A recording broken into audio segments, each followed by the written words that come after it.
Good afternoon. Today is the 22nd of June. We're back in the Volvo, and this is number 100 of the very vague, not particularly interesting, and probably quite boring vlogs.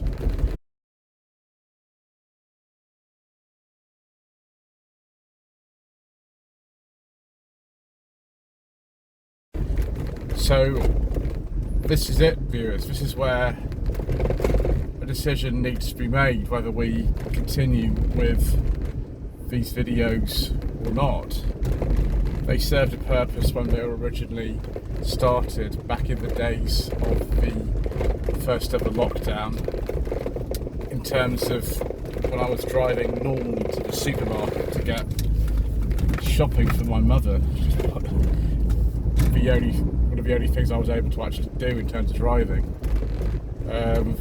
These days we normally do these for, well, the sort of very, very long-standing viewers who seem to be quite fond of these in some part, which is fine. I'm pleased that some of you like them, a lot of you find them boring. That's because they are.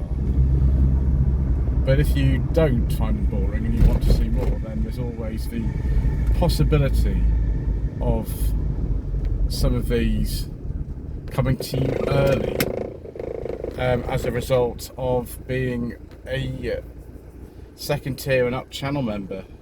Imagine that, you get to see these pretty much on the day they're broadcast, which I'm sure fills all of you with absolute delight. So what are we going to be talking about today? Well, there's two things. One of them is actually whether or not we continue with these, whether you think there's actually merit in continuing with them, and I'll be asking those of the channel members who actually get to see these early whether or not they think they should be continued.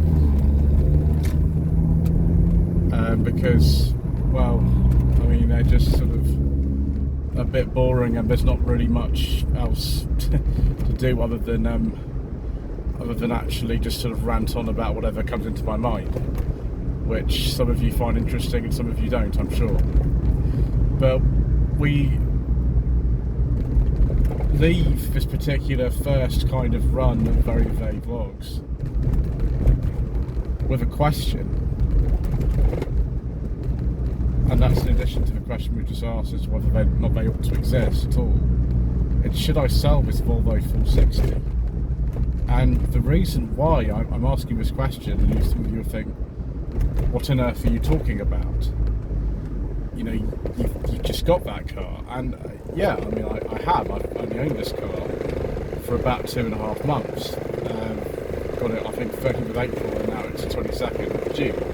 So yeah, about 2.5 months, and complete with rattly dash. I'm leaving the car in drive for full effect, so that you know what happens. I'm normally putting in neutral at this point, but you can see why one of the reasons why I might not, want to tolerate this would be is the rattly dash. But the thing is that's kind of part of the character of the car. That's just what a lot of 440s and 460s were like, and I think some 480s as well. So that could be a reason why I don't want to keep it. But then of course, when I test drove this car in Isleworth back in April, where the car came from, then I knew it had a rattly dash at the time. So that's not the main thing. Is it to do with the cost of the maintenance? I mean, we've had to spend a lot of money on this car so far anyway, to get it into a sort of state where it's usable on a daily basis, and at the moment I'm using it at least sort of 2 or 3 days a week actually. So is it because of that? Well, we'll come back to that. But when I was at the Peter Green Community Car Show on the 18th of June, so a few days ago from the date of this recording, I was offered an opportunity to sell it by someone just out of the blue, a chap who lives locally to where that particular place is, and it's obviously local to where we live as well. And it's the second time it's happened. When I was at Retro Rides Weekender, someone else offered to buy the car, and I understand why somebody would see this and think that that would be an interesting thing to have. It's a very rare car.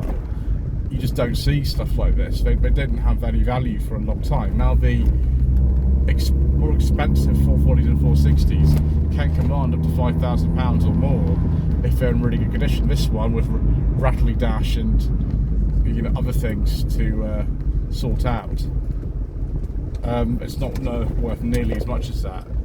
I think it's probably worth about £2,000, something like that. But do I want to sell it?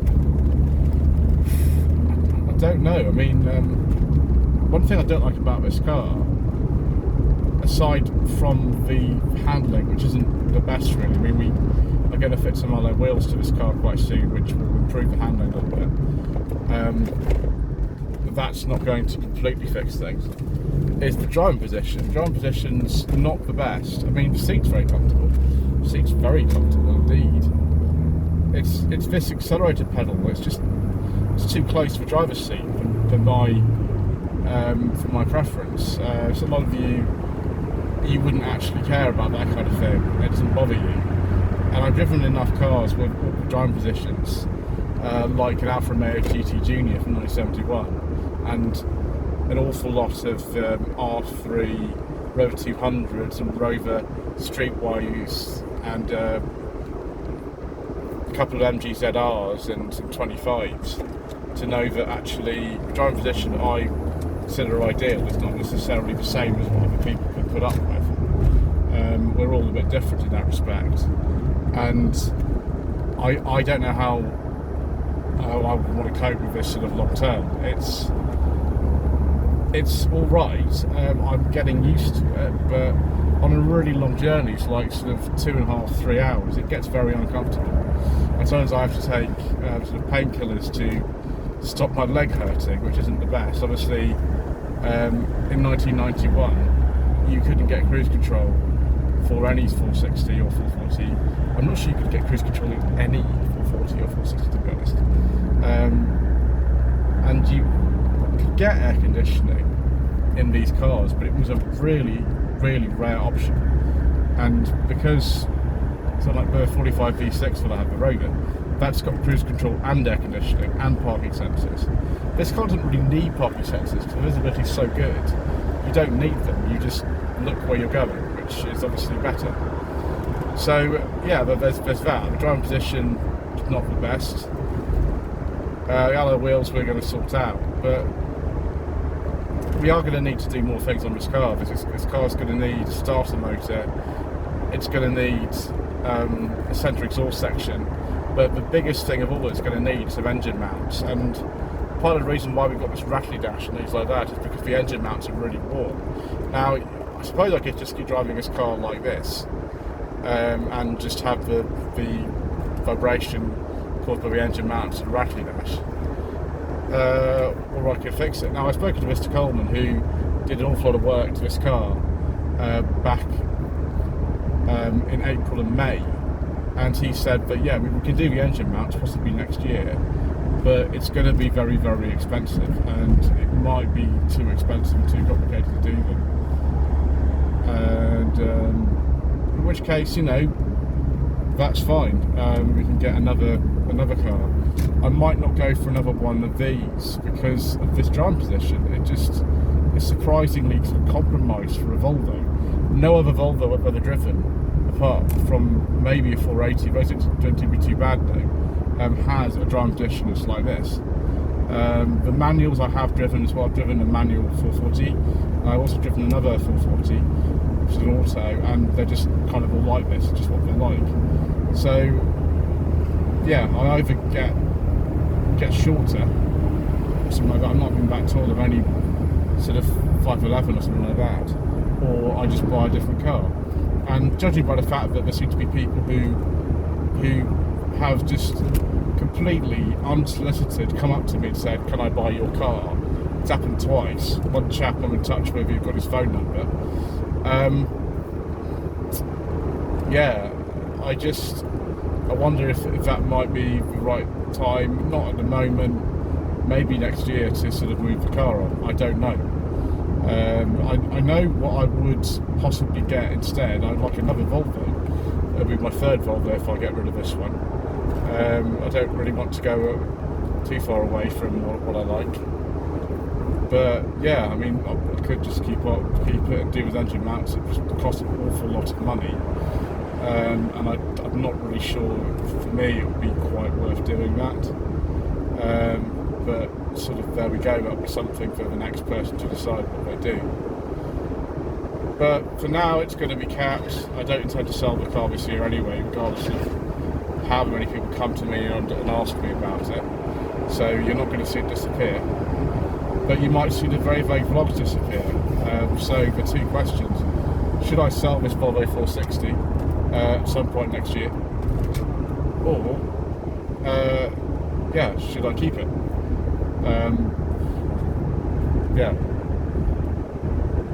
And then, do we need these very vague vlogs at all in the future? Do we even need this? Anyway, thank you ever so much indeed once again for watching. Please don't forget to subscribe to the channel, like this video in the comment below, and we shall see you again soon for something else on the channel, whether it's incredibly vague music or something else entirely.